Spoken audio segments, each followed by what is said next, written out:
और तुम्हारी हिम्मत कैसे हुई टच करने की? तुम जानते नहीं हो क्या इनके बारे में? हाँ, मैं इसके बारे में बहुत अच्छे से जानता हूँ। ये लोगों के घरों में जाया करे ना, झाड़ू पोछे का काम करती है, और मेरे घर पे ना आज काम वाली बाई नहीं आई है। इसी वजह से मैं इसको अपने घर पर काम करवाने के लिए लेकर जा रहा हूँ। लेकिन तू कौन है, हमारे बीच में आ गया? चल जा यहाँ से, ले आने दे इसको। रुक जाओ, जुबान संभाल के बात करो। ये तुम्हें काम करने वाली दिखाई देती है? ये शहर की सबसे बड़ी बिजनेसमैन है और हाईवे के किनारे 500 गज का प्लॉट खरीद रही हैं। उसी के बारे में बात करने के लिए आई थी।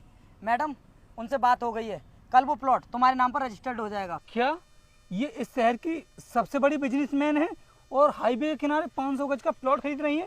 लेकिन हाईवे के किनारे तो प्लॉट्स की कीमत करोड़ों में है। अगर ये इतनी ही अमीर हैं तो फिर इन्होंने इस तरह के कपड़े क्यों पहन रखे हैं और रिक्शे में क्यों चल रही हैं? अरे भैया, यही तो इनकी सबसे बड़ी खूबी है कि इनके पास जितना भी पैसा है उसका इन्होंने कभी घमंड नहीं किया। इसीलिए कभी रिक्शे से, कभी ऑटो से और कभी पैदल ही निकल जाती हैं जहाँ भी जाना होता है। और भैया, आपको किसने बता दिया कि ये काम करने वाली हैं और जबरदस्ती आप इन्हें अपने घर लेकर जा रहे हो? रहने दो वीर, मैं तुम्हें बताती हूँ कि ये काम वाली मुझे क्यों समझ रहे थे।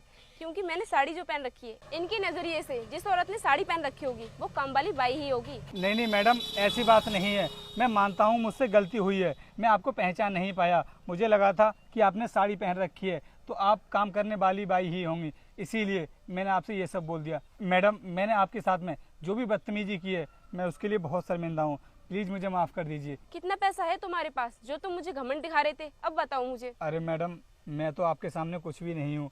मैंने सोचा था कि आप कोई गरीब गवार टाइप की होगी, इस वजह से मैं आपकी बेइज्जती करने लगा। अगर मुझे पता होता कि आप इस शहर की सबसे बड़ी बिजनेसमैन हैं तो मैं भूल कर भी आपके साथ में इतनी बड़ी गलती नहीं करता। प्लीज मुझे माफ कर दीजिए। शायद तुम्हें पता नहीं है कि तुम्हारे जैसे लोग मेरे घर में नौकर का काम करते हैं और तुम मुझे अपने पैसों को घमंड दिखाने चले थे। अगर मैं चाहती तो मैं भी तुम्हारी तरह तुम्हारी बेइज्जती कर सकती थी, लेकिन मैं तुम्हारी तरह नहीं हूँ। अगर मैं तुम्हारी बेइज्जती करने लगी तो तुम में और मुझे में फर्क ही क्या रह जाएगा? अगर तुम्हारी आंखों में थोड़ी सी भी शर्म हो तो कभी भी किसी भी औरत को उसके कपड़े और भाषा से जज मत करना। और हाँ, अगर मेरे पास पैसा है तो क्या मैं रिक्शे से नहीं चल सकती? ऐसा कहाँ पर लिखा है कि अमीर लोग रिक्शे से नहीं चल सकते? आपने जो कुछ भी मुझे समझाया है आज मेरी सब कुछ समझ में आ गया है।